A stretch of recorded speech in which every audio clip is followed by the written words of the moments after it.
So welcome to our monthly gathering, Coaching for All Seasons, Here to Serve. We are honored that you've chosen to spend the next hour with us. I'm Dina Ely, the coaching coordinator, and our amazing Synod coaching team has invested many hours, and we have designed this gathering to provide you with encouragement and support as you navigate the unknowns in your ministry as well as in your lives. Our mission is to create a safe and brave space for exploring our responses to uncertain times and discerning faithful steps forward. We invite you to allow yourself to be open and hear what God might be speaking to you in this presentation. Feel free to make this space comfortable for you. You may participate with or without your cameras on, and please mute your microphone. Today's presentation is a special one. I'd like to introduce you to the Reverend J. Dana Peterson, the DEM for the Rocky Mountains Synod, an associate certified coach with the International Coaching Federation. He will be teaching us about the Eisenhower matrix and how to use it effectively. He has coached and consulted with pastors, congregations, and other organizations in the area of transition, capital campaigns, organizational development, and personal and spiritual growth. Our hope is that this method will help you discern your next faithful steps in whatever context you may feel stuck in, be it personal or professional. So before we begin our presentation, I wish to center our hearts and minds in this space with prayer. Please close your eyes and take 3 slow, deep breaths as we pray. Heavenly Father, we ask you to open our minds and hearts to what you are telling us today. We ask you to teach us what we do not know, to lead us to paths of understanding. Guide us, Lord, to know your will in our ministry, our community, and in our roles as church leaders. Thank you for these opportunities to grow in understanding, to learn from you, and to discern our next faithful steps forward. Amen. So it is my pleasure to introduce to you Pastor Dana Peterson. Well, thanks, Dina. Thank you. Great to be with you all. I'm curious to know if anyone has ever heard of the Eisenhower matrix, or you've all heard a conversation around important and effective, and that's really what this is about. And I'm also curious to learn just really quickly how every coaching network is a little bit different, it feels like. So it looks like we've got some pastors and some full-time coaches, or are some of you like career coaches as well, or stepping into what's the mix up here? Maybe Dina, you can tell me as quick as then we don't have to go around the whole group. But so there are a couple of us that are coaches. Most of us are lay leaders. Pastor Daryl here is a coach, and so there's a few of us, and then the rest are all participating from our synod. Okay, great. Well, so it's really fun for me to be able to talk about this. I've been a pastor for a long time, been a coach now for a few years, and stepped away from parish ministry to start a coaching consulting business, and then got asked to come on board here in Rocky Mountain Synod. I've been here for about 11 years. That's where Rich and I first crossed paths way back in the day, and I was served a congregation here. I live in Fort Collins, Colorado, and yeah, my context, I'm married with 4 kids, 5 grandkids. My wife has 4 kids. We both have kids from previous marriages. She's got 4 adult children as well. So, yeah, I live about an hour north of Denver. So, been in ministry in North Dakota, in Minnesota, and then here in Colorado for a while. And so we'll get rolling on and talk a little bit about what the Eisenhower Eisenhower matrix is. So let's see if we can make the slide presentation work. We can. Many people have heard, people have an idea of who Dwight Eisenhower is. I mean, for most of us, we talk about him as the supreme commander of the Allied forces in Europe during World War II. Perhaps people have thought about him this past weekend as we've gone through the long holiday weekend.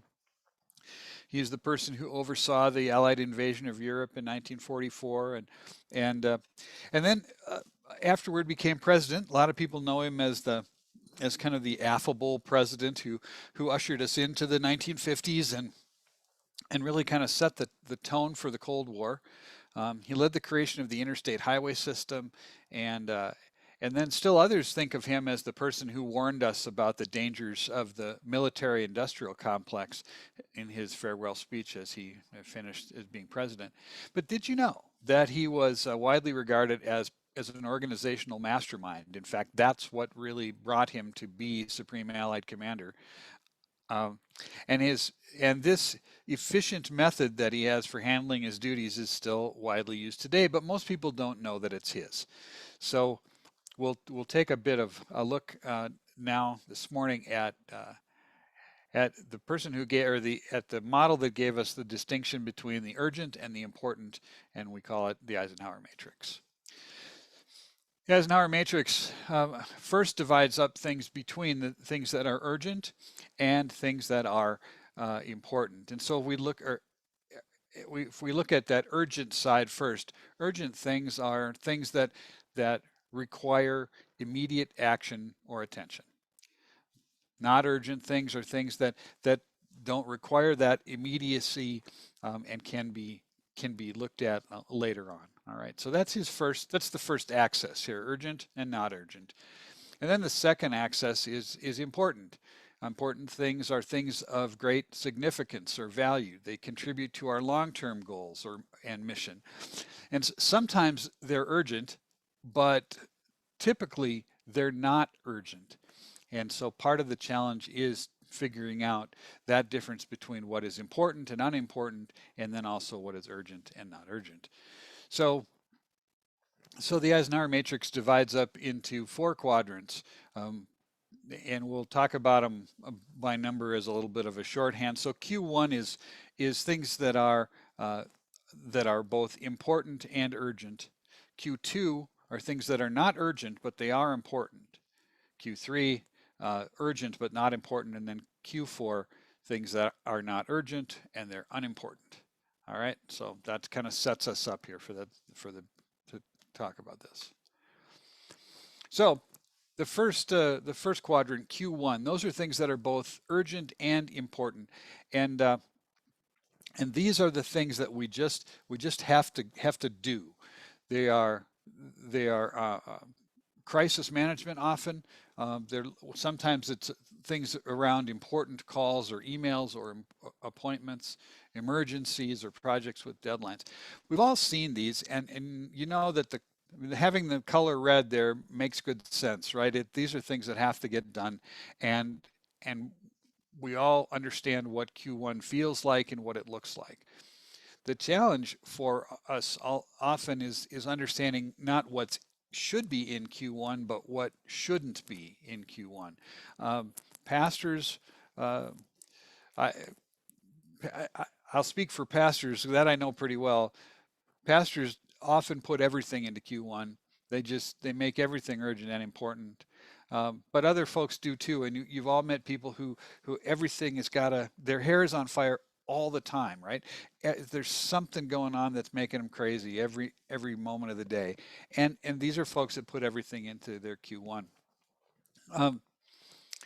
The challenge with this, of course, is that if you've used all 4 of these quadrants, you'll know that not everything in your life belongs in that first quadrant. So trying to figure out what really is both urgent and important.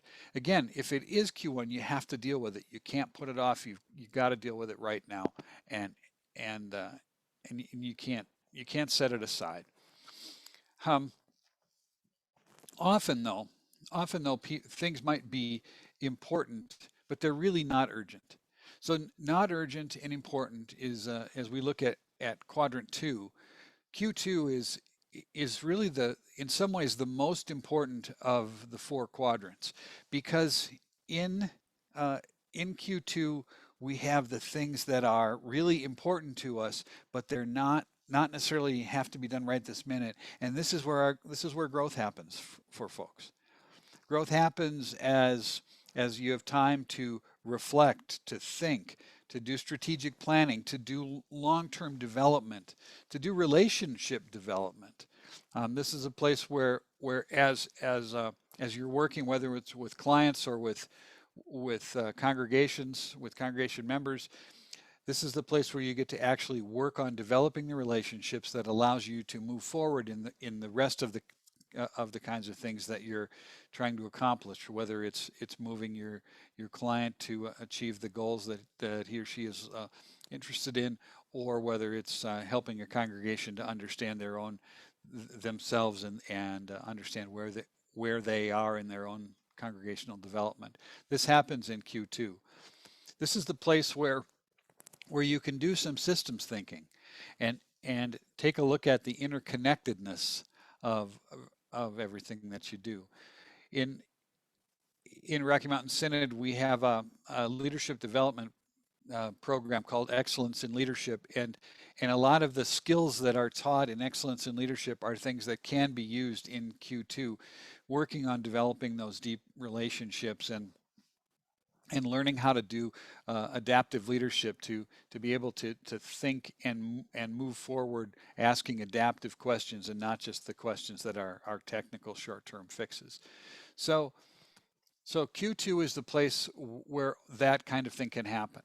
It's also the place where there can be some self-care and some rest and fun. So notice that we put self-care, rest, and fun in the important side of this grid. Sometimes we tend to think of those things as, well, they're not important. You know, the work is important. But in order to have a good balance of who we are as human beings and to take stock of all that we've been given as children of God, the time for self-care and for rest and for fun, those are important. And so they stay on the top half of the matrix here. Moving on to the bottom half of the matrix, we talk about things that are urgent but not important. And these are things that should be delegated or avoided. We all have our lives filled with things that other folks want to put into our Q1. They want to make us feel like our hair is on fire because their hair is on fire, right? And so and some of us can tell you that, you know, the whole hair on fire metaphor doesn't work very well at all, right, Daryl?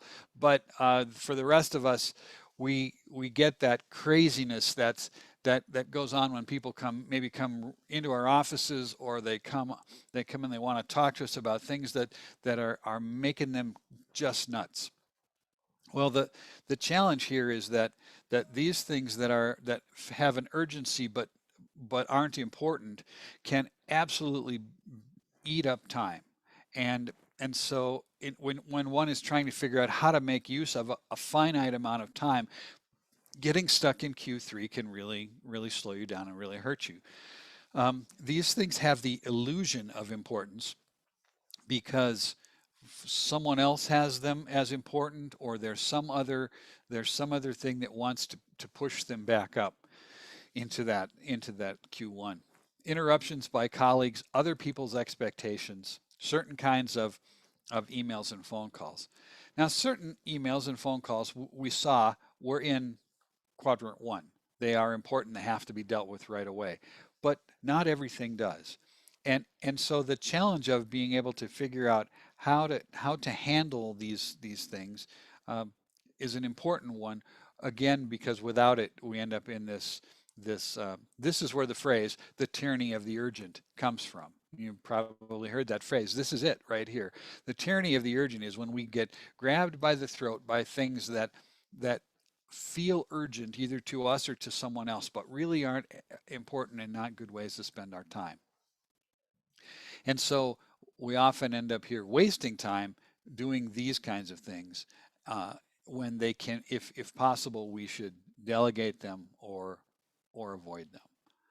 Okay, and then just to finish the fourth quadrant here, um, the fourth quadrant are things that are both not urgent and not important, and these are the things that need to be eliminated from our day if we're going to have good use of time.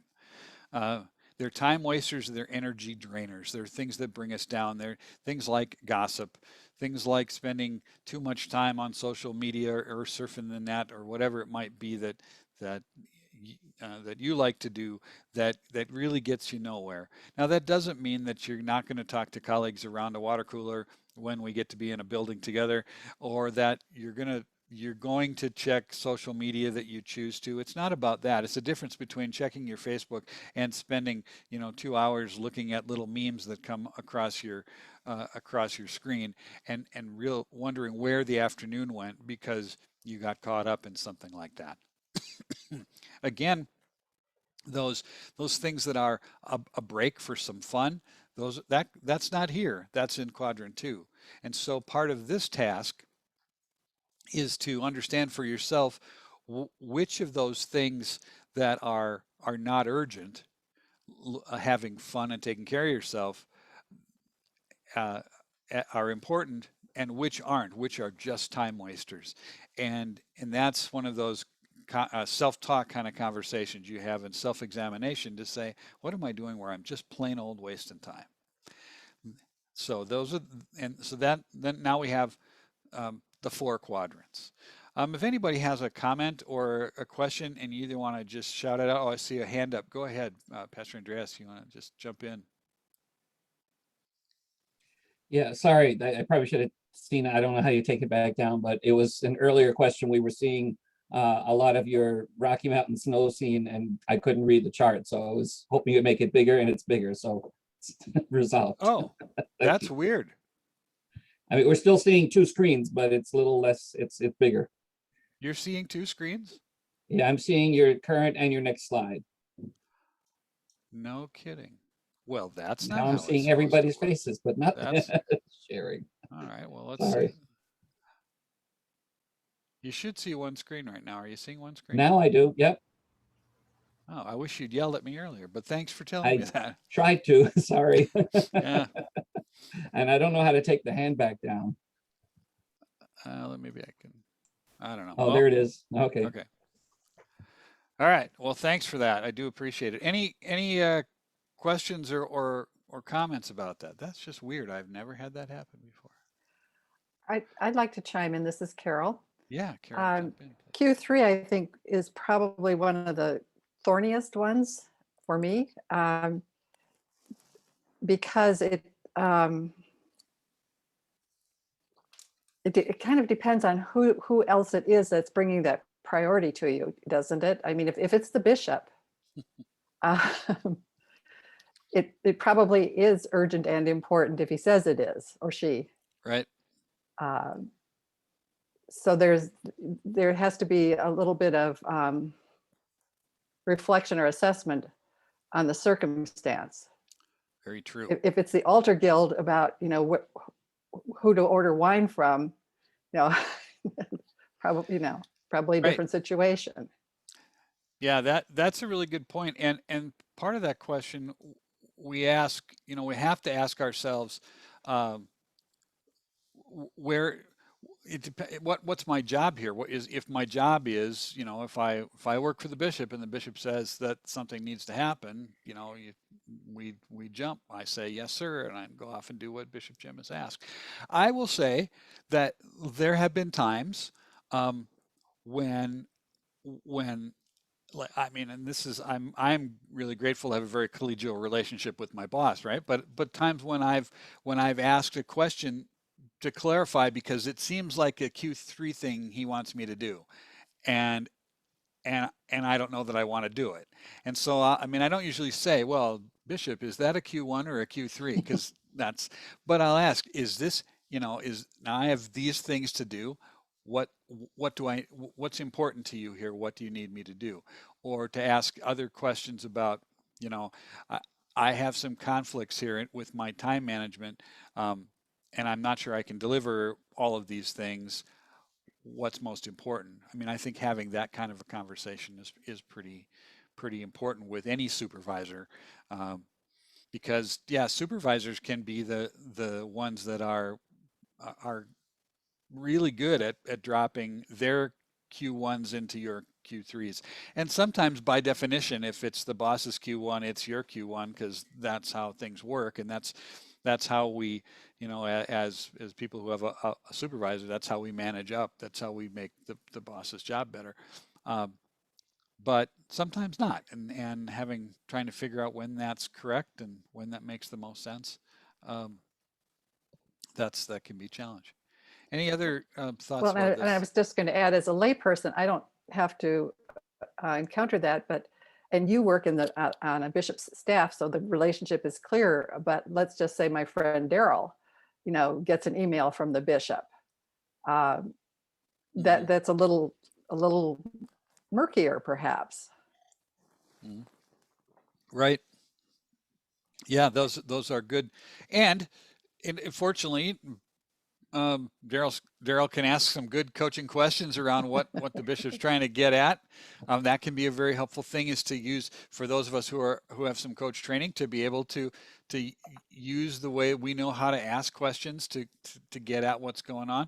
And it's true in every business where people have supervisors, right? We have to figure out what we really need to do for the person that we report to. That part is normal, and trying to understand what's a Q3 and what's not.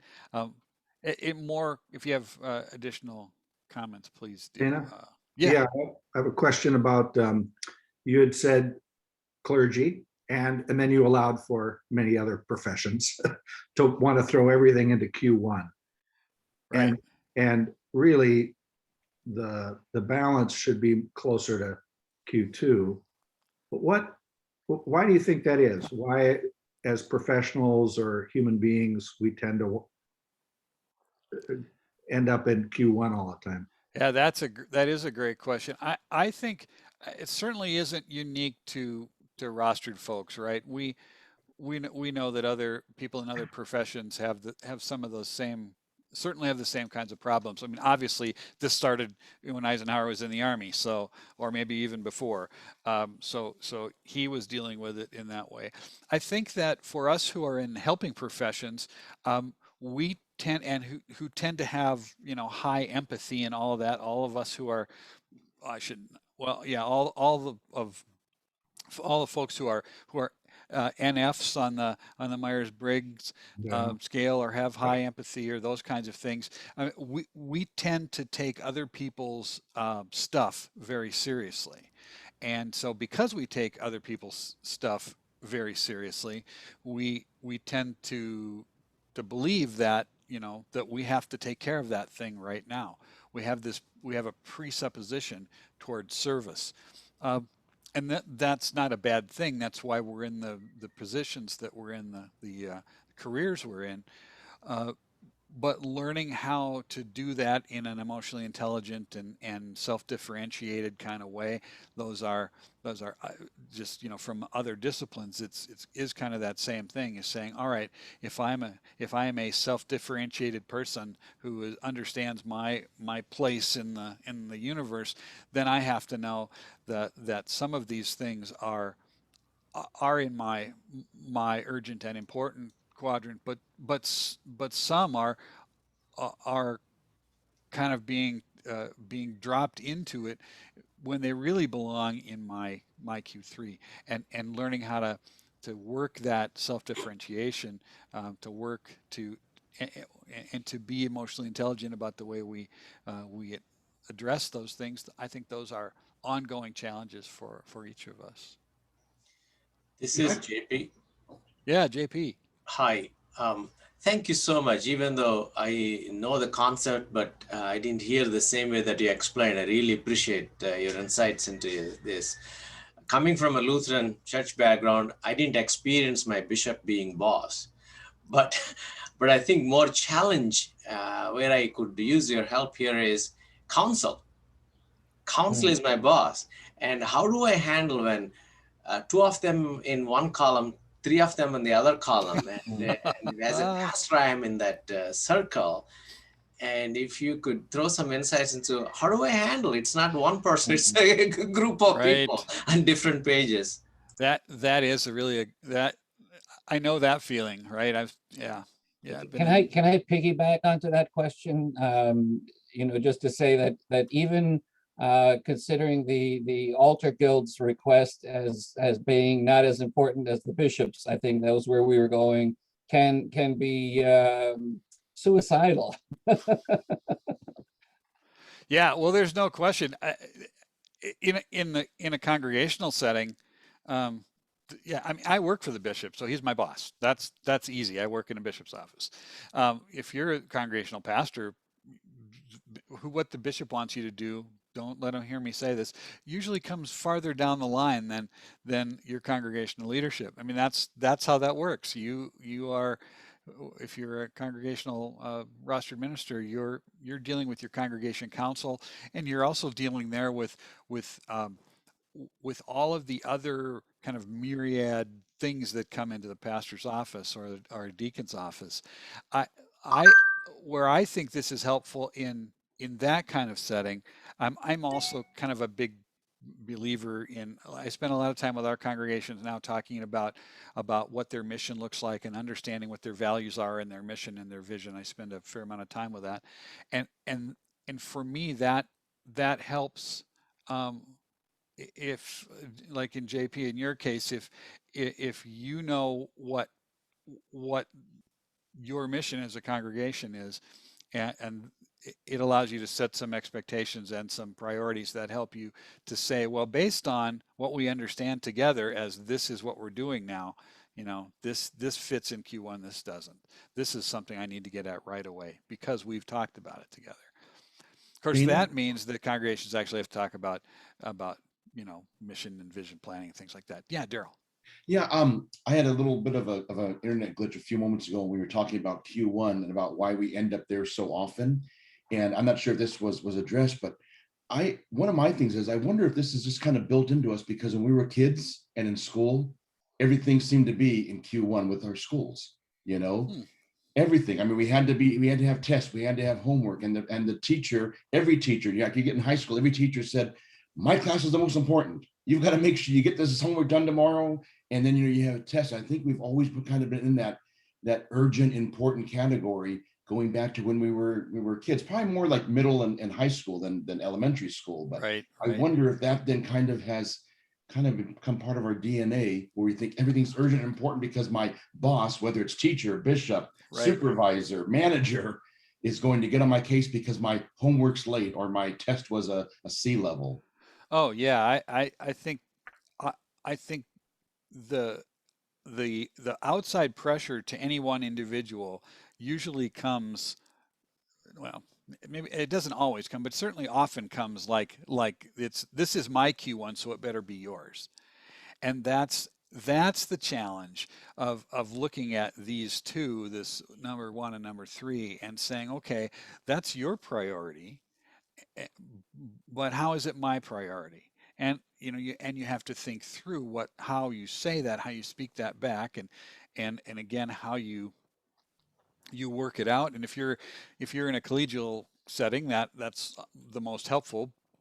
And sometimes you can be really honest about it. If maybe it's your congregational president that's saying, we need to be doing this, and you say, yeah, that's important, but what about this other thing? And here's where my priorities are. And I feel, again, that like I look at pastors and I see a lot of pastors, and I've been this pastor at different times in my life where you're running 1,000 directions at one time because this person wants that and that person wants that, and they all want it yesterday, and they all think it should be the most time consuming for you. And to have a strong understanding of what my personal professional priorities are in ministry. What do I have to get done right now? What's most important? What can't wait? What is really in my Q1? And be able and in the best settings, be able to articulate that in terms of the mission of the congregation, to say, this is what we say our mission is. So I have to be doing this thing that's helping me work on what our congregational mission is, and in that queue of things, this one rises to the top, and this thing that you're asking me to do, I can't get the teaspoons counted this week. I just have to, I have to wait until after the church picnic, and then maybe we can count them, but not the, and we all know that stuff happens in congregations.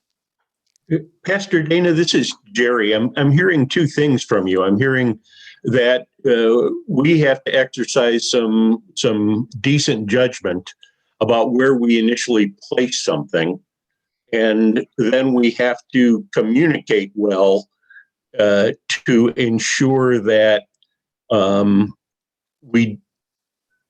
we're not alienating people, and recognizing that, like interruption by a colleague may turn from a Q3 to a Q2 as it moves into relationship development, because you said, I'm sorry, I can't take this now. Can we follow up in a few days, or can I have someone else follow up with you? And then you close the loop and say, okay, was that taken care of? Yep. Is that accurate? Yeah, I think you're spot on with that. I think that's a great way to see how these things are fluid. An item today might fit in one category here. That interruption, I think that's a great example. That interruption, you say, I can't have that conversation with you right now, Fred, but it's really important. So let's do it. Can we schedule it? Can we talk, tomorrow or let's go grab lunch tomorrow, or let's have a happy hour tomorrow, whatever it is that and now you've moved it from Q3 to Q2. And in fact, after the conversation, you might say, man, I got to get that done. And now all of a sudden now it's Q1, but it's been a very fluid thing, but rather than the interruption itself being the thing that, controls how you do your work, now you've done a very mature, emotionally intelligent, self-differentiated. I like both of those disciplines, right? So both you've in a positive relational way, you've moved it out of being simply an interruption, and you've moved it to some place where it can be productive. I think we all know, those of us who in ministry know, that sometimes, the interruption is the ministry. It's and that in itself is a thing we have to think about when we're doing this. The fact that it's an interruption may change our plan for the day. That's ministry. And that's when that interruption really is a Q1 interruption. And we learn how to move appropriately into that without being while at the same time not being simply run over by somebody else's expectations. I think that is the challenge that in ministry we face often, is that somebody comes into your office and they have their thing that they really want to be your priority right now, and learning how to say, I'd love to have that conversation with you. I can't do it right now. And then if you move it into Q2 by developing the relationship and by scheduling, now you're in a place where you're making a much bigger difference. Okay, let me throw one more slide at you here, or a couple more, but let me throw the next one at you. So this is, somebody said this already, and you're absolutely right, where we tend to be consumed by the urgent. If we can schedule our work world in a little different way, we can make a much more proactive use of time, and also feel like we're actually accomplishing the things we set out to do. And that is by reducing the time that we spend in Q1 and in Q4 and sometimes in Q3 as well, and really saying, what I need to do is spend good time in Q2. Oftentimes, again, for pastors and for rostered ministers, oftentimes this can be a large challenge, and because they have this drive to to do things that are urgent and to answer that person's need right now. Some of that, like I said, we go into those helping professions because that's important. Some of it also for us can be a not healthy thing, right? That we get this need to be needed that isn't always healthy for us, and we like the endorphins that come to us when we've said or someone has said, "Oh, that was so wonderful, Pastor. Thank you so much. That was so great. You're so terrific. You're always there for us." And we can play that game until we're completely frazzled. But to spend time to begin to think about this is both a present and a future oriented. It's the place where we do our planning, where we're thinking about what's next, the place where if you're that relational pastor that really wants to spend that whose ministry is really centered around those relationships, this is the place where you develop those relationships. If you're that person that really wants to understand the system of your congregation and understand why it does what it does and where does that anxiety come from and why are there so many weird things that happen, this is the place where that systems thinking can happen.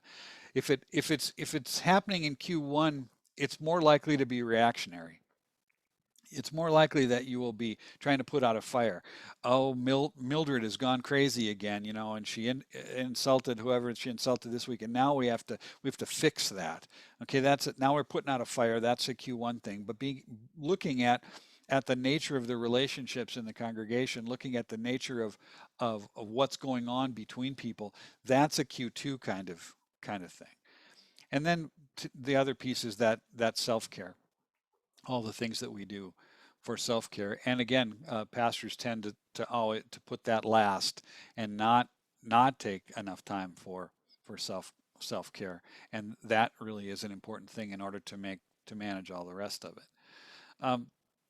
I've had one job in my career where I really was like where from the top down, everybody understood that time to think was important. And so to be able to sit at my desk and think about what was working and what we needed to do, like that was, I didn't have to feel guilty about sitting there with nothing in front of me, and I didn't have to have 16 papers out and the computer humming, and like I could be thinking, and I'm grateful for that experience because it hasn't been every job I've ever had, that's for sure, but to have that and to say no, this Q2 time is really important, and we need to learn how to value it. I think that's a challenge. I think for those of us who are coaches, I think that a lot of times our clients, my experience is that my clients have been, and this is both in ministry and in business, that my clients have been consumed by Q1 and they never get to this, and so they always feel like they're behind, and then that brings them the feeling of not being adequate and all of those kinds of things that go along with this if they're constantly running. I had a client who was a COO of a large nonprofit health organization, and we started working on this together, and the first time we talked about this, she just said, this is exactly right. My whole week is Q1. I have nothing else I never get to anything else. And she says, I have these great plans to spend time on planning for the future, but by Tuesday noon I'm so far behind I never get to it. And so she took on this, and her answer for herself was to schedule her. I think she did 2 mornings a week at home. She just didn't go to the office till noon on Tuesday and Wednesday, and that worked in her setting. And she would spend then a couple hours on these things on Q2 time every week, and I don't remember I don't remember how she evolved it, but she found a balance where she could actually spend some time in Q2 intentionally and and kind of told her boss, this is what I need to do. If I don't do this, all these things that you want to have happen, they'll never get done because I can't get to them. I have to plan for time to do it. And he's like, great idea. I have another client who is a pediatric speech therapist. Her challenge was that in her world, everything was Q1, and she couldn't tell the difference between Q1 and Q3, because if it was urgent, it had to be dealt with. And that's how she was wired. It's urgent, got to do it. And so we spent a lot of time talking about that difference between being Q1 and Q3, and learning how to manage the Q3 stuff and not just be tyrannized by it. So I've seen this both in ministry and in business as something that's helpful. Any questions or comments, or anything you want to see again? I'd like to add, or, well, yeah, that is a question, I think. Trying to figure out which quadrant it belongs in. So I just feel like the weekly tasks, I have a very, very part-time administrative assistant, and it just turns out that I'm ending up doing a lot of the work on a bulletin and on a weekly newsletter, and getting all that together. By the time I get to the Q2 stuff, like thinking about what the sermon might be about, it seems like now that's a Q1 because Sunday's coming. Just any thoughts about how to, because I'm not sure where the bulletin even fits in which quadrant it fits in. Right. It feels like somewhere between, it feels like it should be either a Q1, or it feels like it often is a Q1, but maybe should be a Q4. So just some thoughts on that. Yeah, Pastor, that's great. I will invite anybody else who has a thought on that or has dealt with it to chime in as well. So please don't hesitate. So yeah, I mean, again, it speaks kind of to the fluidity of some of the things we deal with, right? That one day the bulletin's in Q2, but Friday noon it's in Q1, no matter where you want it to be, because it's got to happen. So part of that is like, interesting that you say, that like your part-time support isn't always timed right. That's one of the things I heard you say, is that you end up spending a lot of time on that. And that's definitely a Q2 question. Like how do we make it so that the hours we have our support person in, that those are the most efficient, effective hours they can be, and come at a time when they're most helpful to you. And again, that's kind of a philosophical thing, that that those, a good organization would say that those support hours are in support of your ministry, therefore they need to be timed in such a way that they actually help you and don't just slow you down. Some of the things, like some things, if you can get worship planning into Q2, that often helps, right? That if you can sit down and say, okay, we're gonna lay out the next couple of months worth of worship themes, that can be a big help. But again, in a small setting, if that just means that might mean finding somebody else to team with, to say, let's come up with a plan together about what worship looks like, and how do we lay those things out, and who's choosing the hymns, and who's picking all of that, and all those things, to find a less urgent way to do that. I don't know. Those are just two thoughts. One is that the timing of the help, and then the what you can take out of Q1 so it doesn't feel urgent all the time. I don't know if anybody else has thoughts too. Rich, yeah, I'm gonna take this down. Yeah, and I know what you're saying, that we all feel in different ways that way. I have a couple of thoughts as I've been listening to this. It's really well done and just makes us think. One is that by default, we live in an increasingly, and has been for decades, Quadrant 1 world. We carry cell phones all the time, we emails, beeps, and I tease with my spouse, sometimes her phone beeps and I wonder, what does that mean? And she's like, I don't know, there's something coming in. So I think kind of recognizing that and choosing intentionally to be countercultural is, and I don't have this figured out, I'm just saying what I try to do. I really try to think about what are the 1, 2, or 3 goals that I have as an interim pastor to be done over the course of my time here. And it shifts somewhere during the first half of the interim when we're writing a ministry site profile and so forth, and I'm getting to know people. And then it shifts differently in the second half when a call committee is active and it just changes in some specific ways. But I think sometimes I'm gifted in that I'm very limited in a lot of skills, particularly office skills. So if you want me to do the bulletin, I will handwrite it, kind of the order of things that we're going to do on Sunday. And I'll write a few announcements. The congregational meeting is June 13th. We're doing a movie night next Wednesday. Anything else we'll announce at church. I mean, that's kind of what I'll do. So if the congregation wants more than that, that's fine. I don't have any problem. But it will need to be somebody else's priority, because for me to fulfill the other important priorities, that's not going to be one. Yeah, that's a great example of how you defined what's in Q1 and what's in Q3 around those things. And you said, for me, you got to get this basic these basic blobs of information. That's really important. I'll get those out to you. And anything more than that, that's just that might be urgent, but it isn't important, not important enough that I can get it done. So someone else, it might be important in someone else's job, but not in this one. And I love that book that talked, well, I don't really read it, but I like the title, Worst Case Scenario. Worship can take place without a bulletin. It can happen. Just, wow.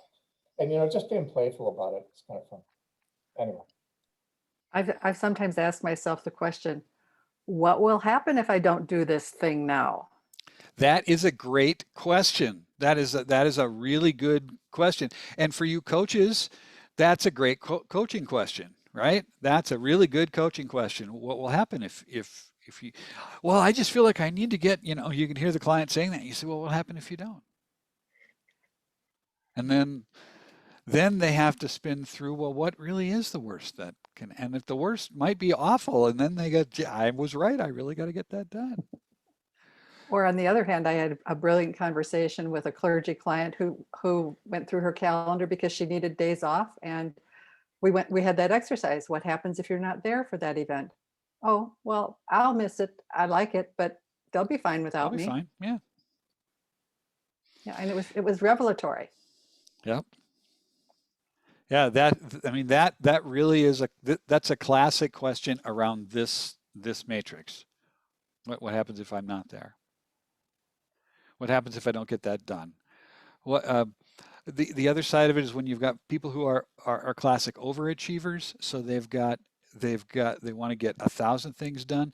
I had one person work for me that at one point in time, she after a long conversation, she put a little post-it on her monitor that said, "What is A work?"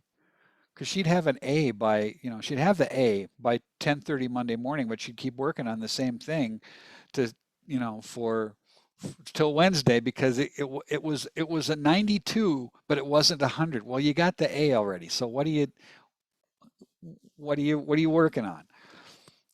And when priorities, when that happens and people can understand what is a work, what's enough, and then they can move on to the next thing, and now create a work in that next thing, and realize that there's the old saying about the perfect being the enemy of the good, and that saying can run both ways, absolutely, but sometimes learning about what's good enough to to really get the job done and saying, I don't have to put the last thing in. I don't have to spend another half hour tweaking the graphics on the PowerPoint so that it really spins cool when it comes onto the screen. I mean, that's one of my, like, geek out. That's a quad 4 for me, where I'm just like, oh, I can make that thing. I can make it spin. I can make it pop. Oh, that's so cool. And I've spent 20 minutes on a 3-second animation that if somebody happens to be looking at their notes the time that I click next slide, it's gone. Nobody saw it anyway. And I'm like, oh, so that's one of those time waster things that we can really get sucked into. And Daryl, excuse me, I just want to jump in real quick. It seems to me that not only do we get interruptions from each other, but we get directions from our inner critic. Oh, very true. And we need to recognize when that's the voice that's directing us. Yeah, the whole sabotage thing. Where's my sabotage coming from? Daryl, hop in. Yeah, I was going to say one thing is, when I work with some of my clients on time management, and I think of this one phrase by Michael Hyatt, used to be the president of, I think, Baker Books, and he has this one saying that says, what gets scheduled gets done. And I think when I always coach a lot of my clients in this, they always are looking at their calendars, and everything in their calendar is all the quadrant 1 stuff. And I always ask them, where are the quadrant 2 things in your calendar? Right. And it really encourages them, block out those times for that quadrant 2 thing. And even if you have to have a quadrant 4, if you want to do your Netflix thing to kind of unwind at night, give yourself, 45 minutes or whatever. But I think we always are looking at our calendar, and all it is urgent, important, urgent, important, Yep. urgent, important. And it's overwhelming. And you can look at the calendar and think, I'm just going to go and go into the fetal position. And Right. I got too much. It's like, pencil in those things, or maybe even put in ink things that you need for your own self-care. Yeah. And always remember that Q2 is, that self-care is Q2. It's not Q4. Right. So Yeah. so that I used to talk about it when I was doing, excuse me, when I would talk with couples doing marriage counseling as a parish pastor, and the one of the spouses, or maybe both, were very type A, and they were working very hard. And you put all that energy into managing your business. Why? Well, because it's really important, and because I want it to succeed, and I want it to do well. And I was, okay, well, is it possible that you can treat the success and well-being of your marriage with the same intensity that you bring to that? And then it's like, oh, well, then that would mean, yeah. So if you say Friday night and you calendar Friday night, then you treat that with the same importance that you would something else. And all of a sudden, now that how I think of my time management, myself versus, and my own personal relationships versus something else, there's a gear shift that happens. So that's what makes me think of coming off of that, Daryl. Other thoughts or comments? I see we're almost out of time, but I said to Dina, I texted her, I said, I guess we've become one big small group, which with this number of people is great. This is a nice group to be able to jump in. So if you haven't jumped in and you have a question or a comment, can you please throw something in or throw it in the chat, so we know that what you're thinking. Pastor Dana, this is Joanne, and you can't see me because my camera isn't working at the moment. I thought it was your dog. Your dog ate it. Yeah, my dog ate it. But as I'm listening to this conversation, I'm hearing 2 things: how fluid things are, and what expectations we have of ourselves and those that others have of us. And it just seems to me so much of this comes down to being able to clearly communicate. And to do that, you really have to think about how things have changed. So like this morning, you and I had a quick conversation. You called me and said, but you said our time. I thought this was in California. And I had forgotten to mention to you that I'm now in Colorado Springs. Right. So I'm like, hold on, whose time? I thought it was mountain time, noon mountain. Exactly. She says, yeah, I'm in mountain too. And, oh, okay. Well, didn't expect that. Didn't see that. And that happens a zillion times every day to all of us.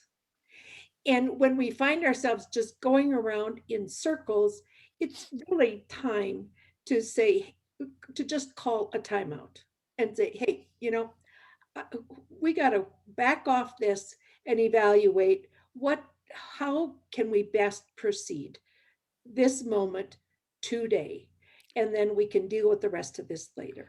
But That's there has to be a kind of comfort with being able to call it what it is. right. I think that's a great comment and kind of a great wrap up.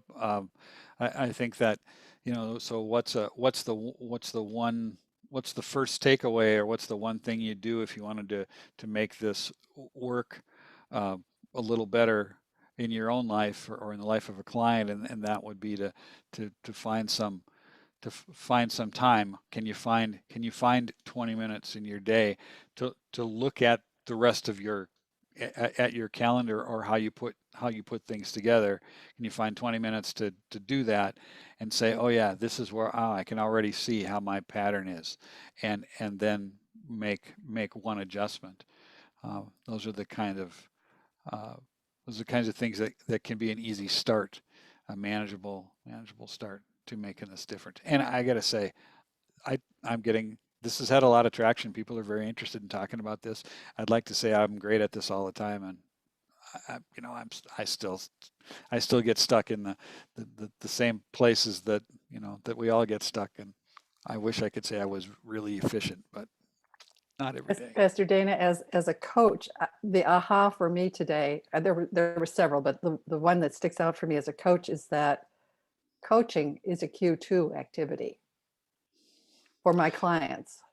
Yeah. And that's what I'm finding now that I reflect on it, that hour a month is their time to pull back and to think a little more broadly, or a little more into the future, or a little more about self-care.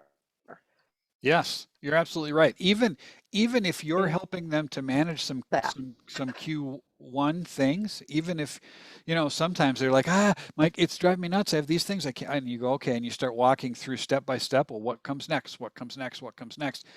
Even if you're working on that Q1 thing, you're in Q2 doing it, because you're taking it apart and and looking at it and building it, rather than just doing it. So that's a good point. And finally, I think it was JP who asked about working with councils. And I just want to mention, for those of you who might be interested, on October 5th, our presentation will be Nathan Swenson Reinhold talking. He coaches how to work with teams, and he's going to be talking to us about working with councils. So think about that as something that you might want to put on your calendar. Thank you. Any other thoughts before we wrap up? This has been fantastic.